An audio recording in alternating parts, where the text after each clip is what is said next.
Nobody is coming to save you. Nobody is watching you closely enough to notice your potential.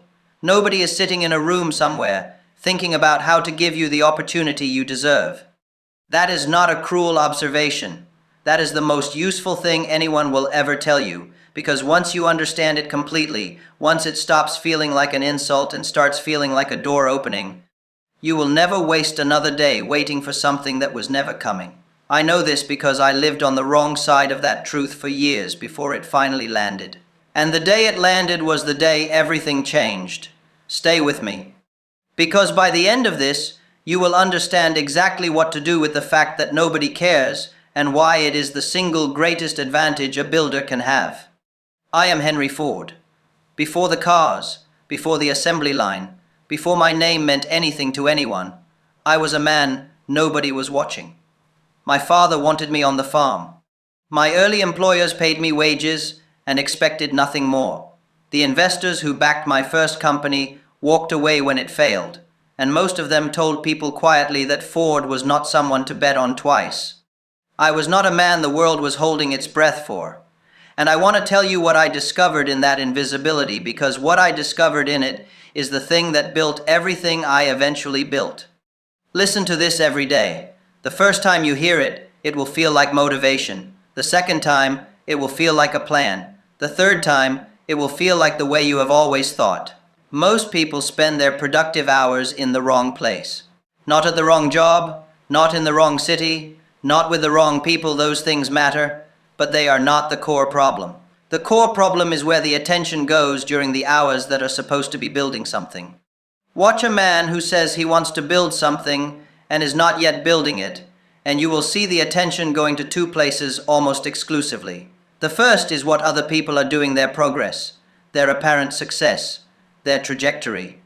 The second is what other people think about him, whether his idea sounds smart, whether he is taken seriously, whether the people around him believe in the direction. Both of these are places where no building happens. Both feel like productive thought because they involve the subject of building. Neither produces a single thing that moves the work forward. Attention is the resource that work is made from. Where attention goes, progress goes. When attention is split between the work and the audience watching the work receives half the resource it needs, and the audience, which is mostly imaginary, because most people are far too occupied with their own concerns to monitor yours closely, receives the other half and produces nothing at all. The man who needs to be seen working is less productive than the man who works without needing to be seen. Not slightly less productive, significantly less, across every hour of every day that the attention is divided.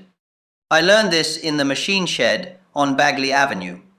The years I spent developing the engine that would eventually become the foundation of the first successful Ford automobile were years of almost complete obscurity. My wife Clara knew what I was building.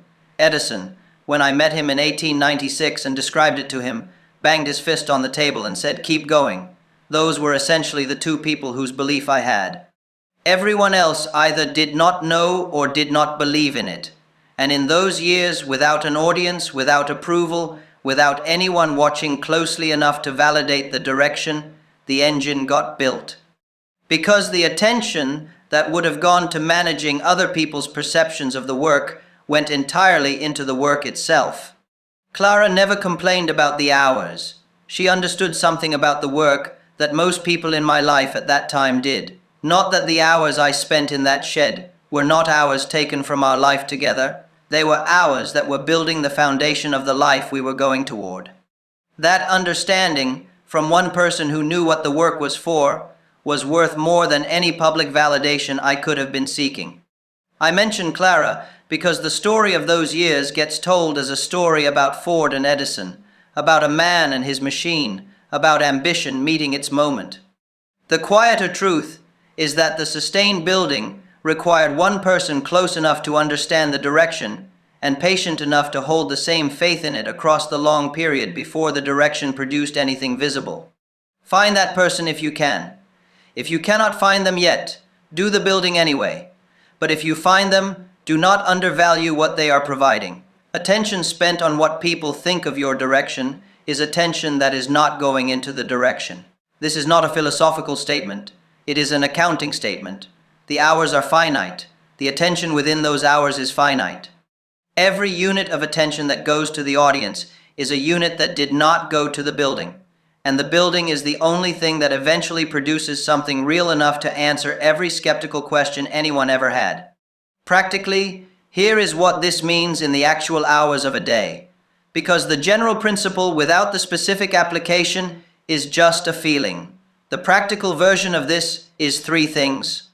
Stop explaining the plan to people who are not involved in executing it. Stop adjusting the direction based on the reactions of people who are not invested in the outcome. Stop measuring your progress by whether the people around you are impressed yet. Do these three things not as philosophy, as literal daily choices about where the attention goes, and you will discover that the hours in a day have more usable space in them than you previously believed. A man I knew in those early Detroit years, a talented machinist named Douglas who worked near the facility where I was spending my evenings, had been talking about starting his own small operation for as long as anyone in that circle could remember. Douglas was not short on ability. He understood machinery with the kind of instinct that cannot be taught. What Douglas could not do was start without an audience. Every conversation about the operation was about what people would think of it. Would the right people take it seriously? Would his former employer hear about it and respect the decision? Would the men who had doubted him be forced to reconsider? The operation existed entirely in the dimension of other people's reactions to it. And because it existed there, instead of in an actual building with actual equipment, producing actual output, the operation never started. Douglas was still talking about it years later, adjusting the plan each time based on new information about what the right people thought of various approaches, never once having built the first thing because the audience had to be ready first. Contrast this with a man named Albert who worked 2 streets over, a toolmaker who worked 2 streets over from the facility where I was spending my evenings. Albert had the same skills Douglas had, roughly not as refined, but sufficient for a beginning. Albert started his small operation before it was ready, before the right people knew about it, before he could explain it well enough to sound credible at a dinner table. He started it in a condition of near total obscurity because he did not have the patience to wait for the conditions to be right, and he discovered that the conditions became right through the starting rather than before it. Albert's operation was not impressive for its first 2 years. It was small, it made errors, it lost 1 client in the second year over a quality problem that was genuinely his fault. What it was doing during those 2 years, invisibly and without an audience, was teaching him specifically what a functioning small operation requires. By year 3, he knew things that could not have been learned any other way. And that specific knowledge was the thing that separated the man who had started in obscurity from the man who was still waiting for the right conditions. An audience does not show up for the planning session. The audience shows up for the result, and the result only exists after the building happens without them. Here is the part nobody mentions. Not being watched is a gift. When nobody is watching, you cannot fail publicly. When you cannot fail publicly, the cost of trying something that might not work is almost nothing. The experiments that are necessary to find what actually works, and there are always experiments. There is no direct path from beginning to result that skips the failed attempts, can happen freely, cheaply, without reputation cost, when nobody is monitoring the process closely enough to keep score. The invisibility of the early years is the specific condition that makes the exploration possible. Every adjustment to the engine happened without anyone outside that shed knowing it had been necessary. Every dead end was a private dead end. The only record of the failures was the knowledge they produced, and that knowledge went directly into the next attempt. You are almost certainly in a period right now where you are not yet being watched closely. Use it. The experiments that would cost you significantly if you were already well known and closely observed can be run at almost no cost in this period. The early failures that are the necessary steps toward the working version happen in obscurity, which means they happen cheaply. This is not a period to endure until the recognition arrives. This is the period when the real work is possible in the purest form without performance, without management of perception, without the specific constraint of needing every move to look good to the people watching. Silence is a competitive tool that almost nobody uses deliberately. I want to talk about it specifically because the modern tendency, and I saw this even in my own time among men who were building things, is to talk about the direction while building it. To announce the plan before the plan has produced anything. To discuss the vision with anyone who will listen, not because the discussion improves the vision, but because the talking about it produces a feeling that resembles progress without requiring the actual work of progress. When you tell people what you are building before it exists, two things happen. The first is that you receive reaction, skepticism, enthusiasm, questions, suggestions that you then have to manage. The management of those reactions takes the mental space that should be occupied by the building itself. The second is more subtle and more damaging. The talking about the building produces a small version of the feeling that the building would produce, which reduces the urgency of doing the actual building. The brain, which is not carefully distinguishing between the feeling of building and the feeling of talking about building, registers the satisfaction and reduces the drive that was producing it. You feel slightly more satisfied than your actual output warrants, which means the gap between where you are and where you want to be feels slightly smaller than it is, which means the pressure that was moving you toward closing that gap is slightly reduced. This effect is real. It is small per conversation and significant across a month of regular conversations about the plan. Build in silence. Discuss the work with the people who are helping build it. Do not discuss the plan with people who are not in the building with you. Not because secrecy is a virtue, but because the talking consumes what the building needs and produces nothing the building requires. When the thing is built, there will be ample time for discussion. At that point, the thing itself will do the talking, which is considerably more persuasive than any amount of advanced conversation about the plan. My competitors, who lasted, not the ones who started fastest, the ones who lasted, were not the ones who talked about what they were building most loudly. They were the ones whose building I heard about when the building was already complete enough to be unmistakable. Silence in the early stages is the signal that the effort is going to the work rather than to the audience. Play this again tomorrow. Something in it will land differently the second time, not because the words changed, but because you will have had a day of noticing where your attention actually went. There is a specific comparison trap that I want to name, precisely because it is the one that steals the most time from the most capable people. The trap is not simple envy of another person's success that is visible, and most people can catch themselves in it. The trap is the version that disguises itself as research or ambition. It looks like this. A man who wants to build something spends significant time studying the progress of other people who are building comparable things. He tells himself he is learning from their approaches, understanding the landscape, calibrating his own direction against the field. Some of this is legitimate. Most of it is comparison consuming the hours that were supposed to go to building. Know the difference this way. Does the time you spend observing other people's building make you more capable of doing your own, specifically and concretely? Or does it primarily produce a feeling, either the deflating feeling that they are ahead and the distance seems large, or the briefly satisfying feeling that your approach is better and you are right to be building what you are building? The first produces capability. The second produces only feelings. Feelings are not output. Feelings do not accumulate. The hours spent producing them are the hours not spent building, and at the end of those hours the building is exactly where it was when they started. There is a specific feeling that comparison produces that is worth naming, because it is the feeling that makes comparison hard to stop. When you observe someone building in the same direction as you, and they are further along, the feeling is a combination of inadequacy and urgency. The inadequacy says you are behind. The urgency says you need to close the gap. Together they feel like motivation, and in small doses they can function that way. A brief reminder that the work matters, and that progress is possible because someone is making it. In large doses, and the doses tend to grow rather than stay small, the combination produces the opposite of motivation. It produces paralysis, because the gap between where you are and where the person you are observing is begins to feel like evidence rather than a condition. Evidence of something fixed about your relative capability, rather than a snapshot of two people at different stages of building. Stopping comparison entirely is not the answer. It is to change the question. Instead of asking where they are relative to where you are, a question that produces only a feeling, ask what specific thing they learned that enabled that stage of their building that you have not yet learned. That is a question that produces information. The information may be that they started earlier, which tells you to start now.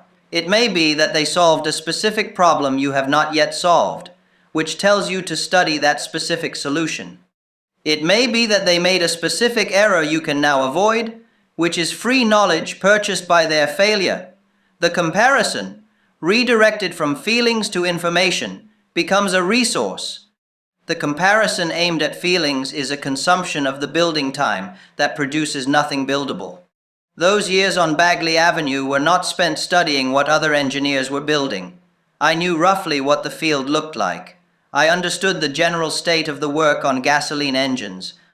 But the specific hours of those evenings went to the engine in front of me, not to a survey of what everyone else was doing. And here is the specific consequence of that. The engine that emerged from those hours was mine, not a better version of someone else's direction. A direction that came from the specific problems I was solving in the specific order that the actual work surfaced them. When the Model T was eventually designed, it was designed from a decade of building experience that came from focusing on the building itself, not from a decade of observing what competitors were building. Your direction, developed from the actual work of building it, will look like your direction. It will have characteristics that come from the specific problems you solved and the specific approaches you found. That originality is not achievable by studying other people's work, and it is only achievable through the kind of focused building attention that comparison consumes. A principle without a specific application is something you will agree with and then watch evaporate over the course of a normal week. So here is the first exercise. For the next 7 days, track where your productive attention actually goes, not where you intend it to go, where it actually goes. Carry a piece of paper or a small notebook. Each time you catch your attention on either of these two things, what other people are building, or what people think of what you are building, mark it down. Do not judge it, do not redirect it in the moment if you cannot. Just mark it. At the end of 7 days, count the marks. The number tells you how many times per day the attention that belongs to your building went somewhere that produced nothing. Most people who do this honestly are surprised by the number. The surprise is useful. It converts a vague sense of distraction into a specific measurement, and specific measurements can be addressed in ways that vague feelings cannot. The reason I frame this as a tracking exercise, rather than a stopping exercise, is that stopping anything cold is almost always less effective than understanding it first. Once you see the actual number twice an hour, 5 times a day, whatever yours is, the number does the motivating. You do not have to convince yourself to redirect the attention. The measurement makes the waste visible, and visible waste tends to reduce itself. Working hard is the part of this message most people think they already understand. They are usually wrong about that. Hard work is not the thing that builds success. Hard work in the right direction is. The distinction sounds obvious when stated directly, and it is consistently ignored in practice. I watched men in my factories and in the industries around me work with genuine effort and genuine hours for years and decades, and end up with very little to show for it in the direction they actually wanted their lives to go. Not because they were lazy, because the hard work was pointed in a direction that was not their own. Picture what this actually looks like day by day. A man works hard at a job that is not building toward anything he owns. The work is real. The effort is genuine. The hours are long. At the end of each year, the man is more experienced, sometimes better paid, and owns nothing more than he did at the beginning of it. His hard work has made someone else's building stronger. The output of his effort has compounded in someone else's direction. His own direction, the thing he actually wants to build, if he has one, has received whatever energy was left after the real work was done, which is usually not much. This is not advice to quit the job. I said this before and I will say it again, because people hear this message and decide the answer is to quit tomorrow, keep the job. The job is how the building gets funded in the early stages. But the hour protected daily, The 1 hour every day that goes to your own building before anything else, after anything else, but every day, without exception, is the difference between a man whose hard work accumulates somewhere and a man whose hard work accumulates everywhere except in his own direction. 1 hour sounds small. 1 hour every day is 365 hours in a year.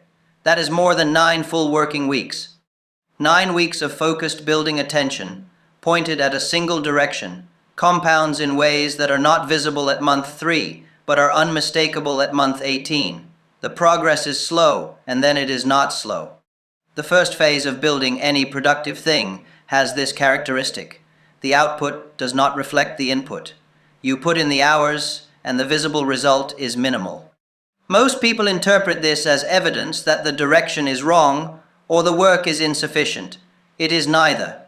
It is the early phase of any compounding process, where the foundation is being built and the foundation does not produce visible output because its purpose is to support the output that comes later. 1 hour every day sounds like it is not enough. I want to address that directly because if you believe it is not enough, you will not protect the hour, and the hour unprotected does not happen. Consistency is the unit that matters, not the single hour is the unit that matters. A man who builds for 1 hour every day for a year has built for more than 9 full working weeks. More importantly, he has built for 365 consecutive days, which means the building has become a daily habit, which means it has become a structural part of the working life, rather than something that happens when circumstances allow. When building is structural, when it happens because that is what happens on a given day, not because inspiration or motivation arrived that morning, the building happens on the days when motivation is absent, the days when progress is invisible, the days when the work feels like nothing is moving. Those are the days that matter most. The consistent days that produce nothing visible are the days that build the foundation that the eventual visible output stands on. Among the men I hired across all the years of building, the ones who progressed most reliably were not the ones who worked with the most intensity on the days they were excited about the work. They were the ones who worked with consistent, adequate effort every day, regardless of how the day felt. Intensity without consistency produces bursts. Consistency without intensity produces progress. Consistency with adequate intensity produces the compounding that eventually becomes unmistakable. Protect the hour. Put it in a specific position in the day before the work that serves other people's directions begins, or after it ends, but at a specific time that does not move. An hour at a specific fixed time becomes structural. An hour when I have time becomes an intention, and intentions are what get displaced when the day becomes what days become. The hour must be prior to the day's demands or after them, but it must be at a fixed point that the day builds around rather than a flexible point that the day fills. Fixing a specific time matters for a reason that has nothing to do with productivity philosophy. If the hour is fixed, the decision to do it does not have to be made each day. It is already made. The only question is whether to keep the commitment that was already established, which is a different and easier decision than whether to make the commitment today among all the other demands the day contains. Fixed time, fixed commitment, no daily decision required. The building happens because it is the thing that happens at that time. Thomas Edison and I spoke many times over the years about what builds and what does not. Edison ran more experiments that did not work than most men run experiments total. He did not experience the failed experiments as evidence against the direction. He experienced them as evidence about what the direction needed to be. Each one eliminated a wrong answer and narrowed the field of possible right answers. The man who quits when the early work does not produce visible results is the man who stops before the foundation is complete. And a building with an incomplete foundation does not fall slowly. It does not stand at all. What Edison understood that most people do not is that a failed experiment is completed work. It produced a result.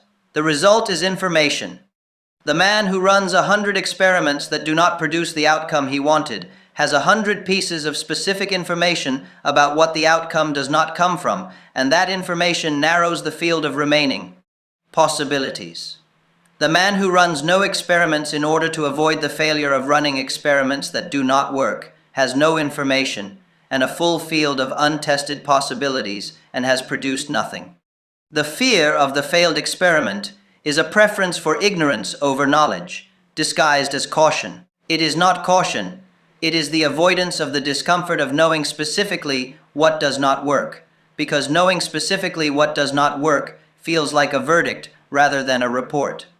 The verdict reading says, "This approach failed," which means I am the kind of person whose approaches fail. The report reading says, "This specific approach did not produce the outcome," which means the next approach needs to address this specific thing that was missing. The verdict reading ends the investigation. The report reading continues it. Apply the effort in your direction. One protected hour every day, pointed at something you own a stake in. The hard work that compounds in your direction is a different thing from hard work in general. Both feel like effort, only one builds. There is a story I want to tell you about a period in my life that I rarely discussed publicly because it does not fit cleanly into the version of events that was easier to tell.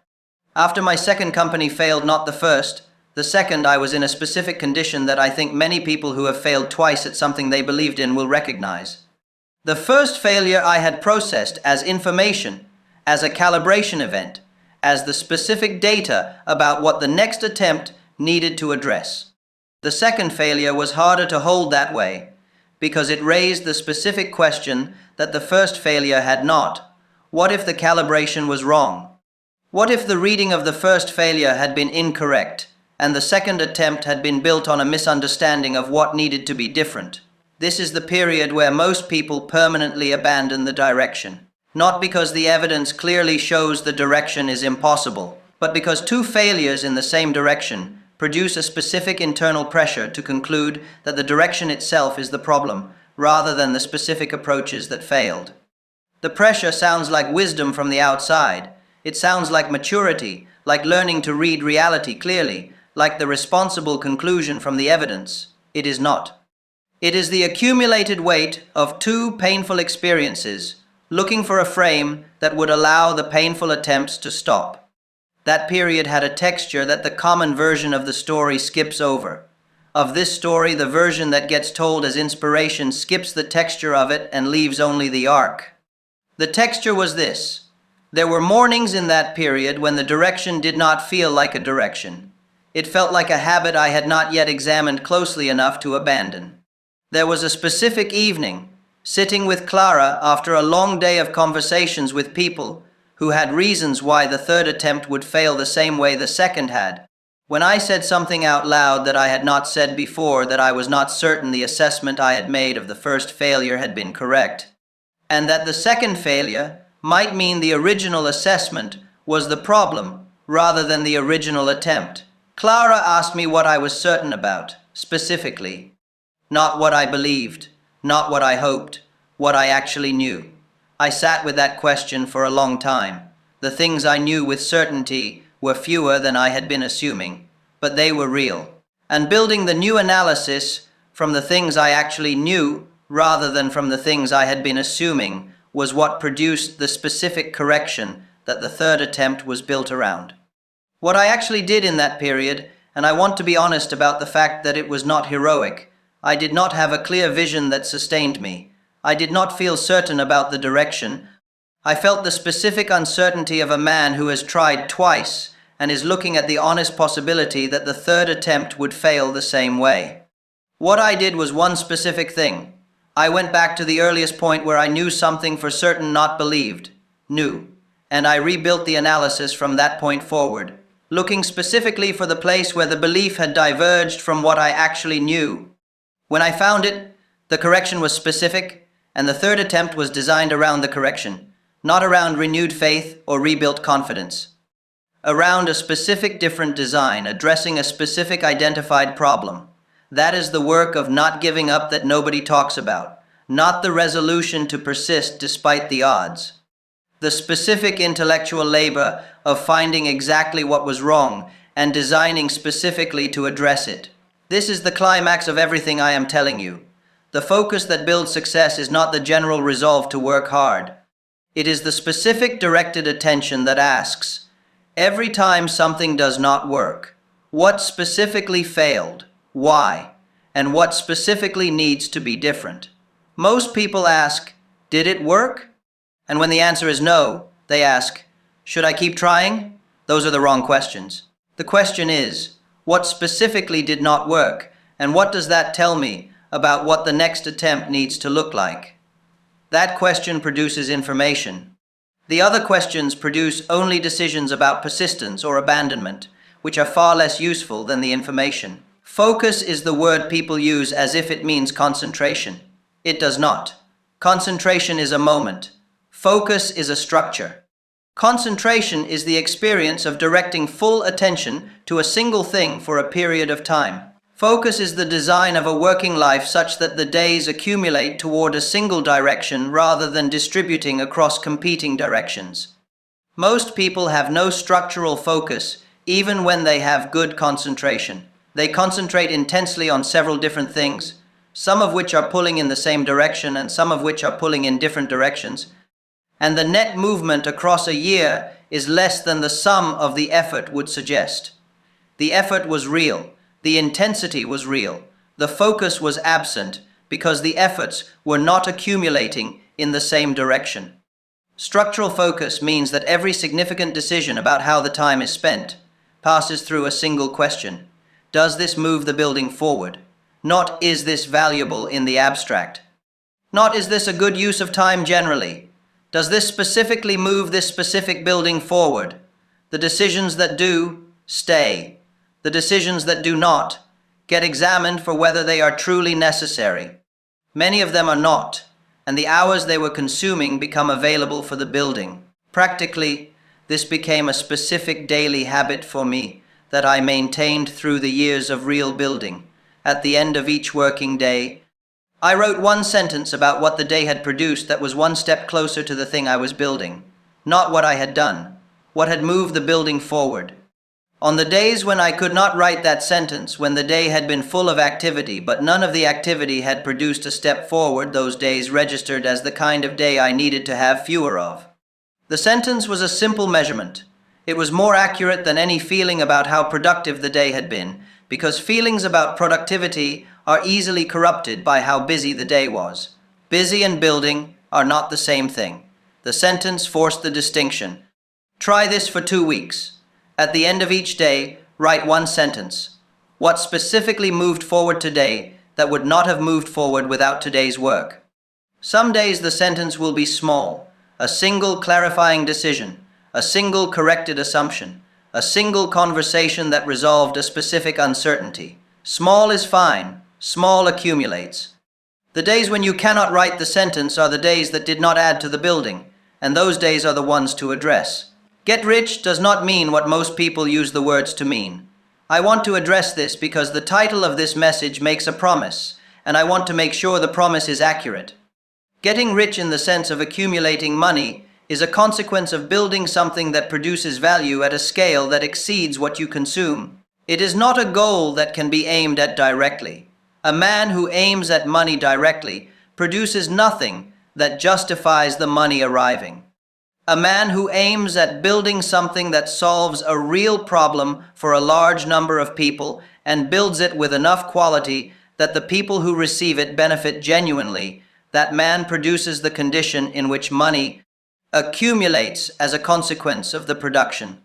Paying my workers $5 a day in 1,914 inches, 1,914, was the best business decision I made in the first decade of the company.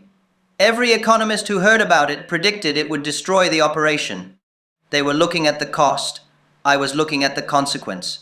A worker who earns enough to live without financial anxiety is a worker whose full attention is available for the work. A worker whose wages do not cover the real cost of living brings his financial anxiety to the factory floor with him, and financial anxiety is a significant consumer of the attention that should be on the work. The wage doubled output quality. It reduced turnover, which had been a severe operational cost. And it eventually created a class of workers who could afford to buy the cars they were building, which expanded the market in ways that increased the scale of the operation well beyond what it would have reached with lower wages. Underneath that wage decision is one that took me years to understand clearly, And I want to state it plainly because it applies to every person building anything that involves other people's effort. The people who create the value are the source of the value. Treating them as a cost to be minimized rather than as the engine of the output is the approach that maximizes short-term margin at the expense of long-term capacity. Every dollar I did not pay my workers was a dollar I saved once. Every dollar I paid above what the market required purchased loyalty, retained trained skill, and produced effort that came from a person who was fully present for the work, rather than partially present and partially occupied with the arithmetic of survival. You cannot buy full attention with insufficient wages. You can only rent partial attention. And partial attention on a production line, as I discovered in the years before the $5 wage, is the source of the quality problems, the high turnover, and the constant training costs that make the apparent savings on labor disappear into operational inefficiency. Paying people well was not generosity. It was the specific understanding that the people producing the output are the source of the value, and that the condition of their attention directly determines the quality of the production. Get rich means build something that creates real value and share enough of that value with the people who create it that the system sustains itself and grows. Everything else follows from that. The money follows from the building follows from the focus. The focus is the thing you protect. The second exercise is the one I consider more important of the two. Write down the thing you are building, not the outcome you want, the specific thing you are currently working to build. If you cannot write it in 2 sentences, it is not yet specific enough to build. Vague directions produce wandering effort. Specific directions produce accumulating progress. Write the thing in 2 sentences. What it is, who it serves. Do this now, before you move on. Then write one specific action that moves that building forward that you can do before tomorrow ends.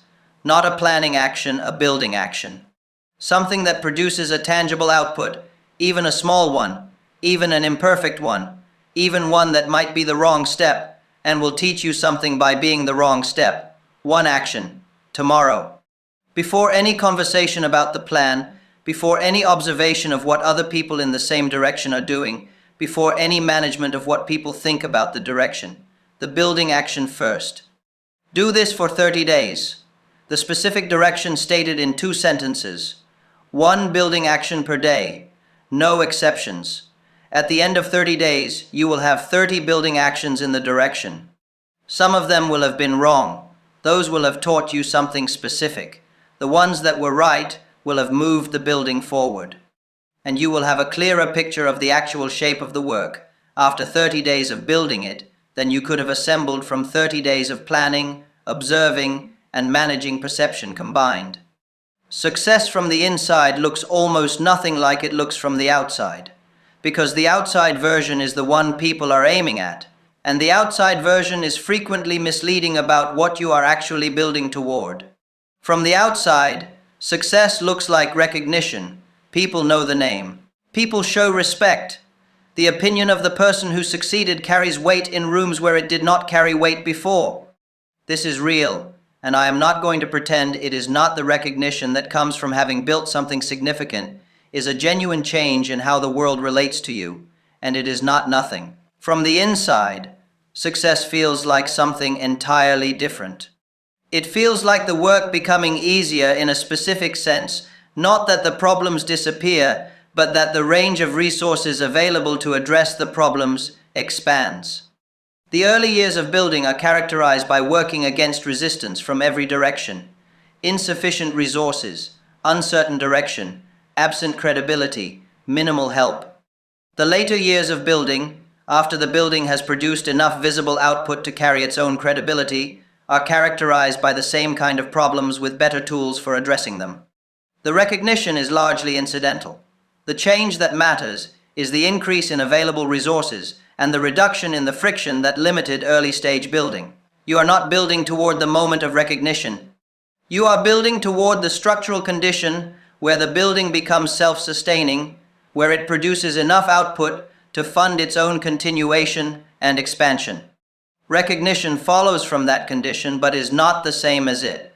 A man who achieves recognition before his building is self-sustaining is in a precarious position. A man whose building is self-sustaining whether or not anyone is paying attention to it is in the position worth building toward.